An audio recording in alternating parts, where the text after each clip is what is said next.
Let's do This Week in Auto History, shall we? Okay, in 1847, My birthday. William Clayton invented the odometer.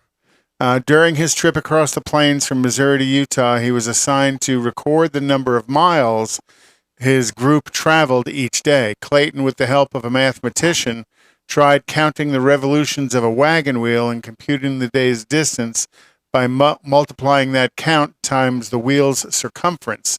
And that's the odometer we all know today, but the first thing in wood was the original odometer.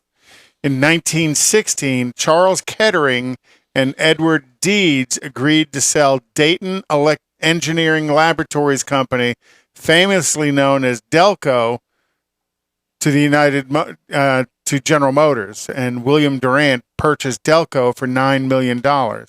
Delco was responsible for several innovations in the automobile electrical system, including battery ignition systems and the first self-starter. In 1947, B.F. Goodrich of Akron, Ohio, I got to remember Jeff's our tire guy, announces that it developed a tubeless tire, and quite a technological innovation that would make automobiles safer and more efficient.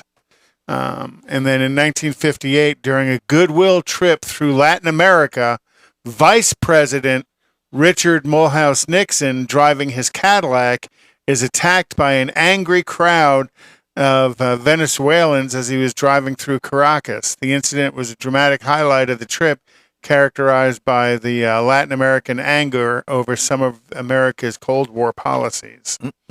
And then in 2007, Cerebus Capital Management, a private equity firm, acquired an 80% interest in Chrysler from Daimler AG for only $7.4 billion. Daimler had bought Chrysler in 1998 for $36 billion.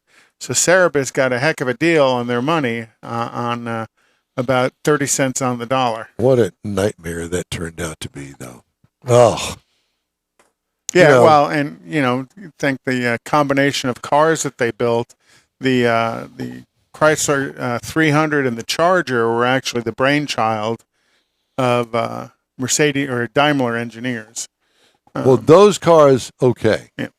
And they've weathered the storm, man. Sure have. Yeah, and and the underpinnings also of that car is the Challenger. Mm-hmm.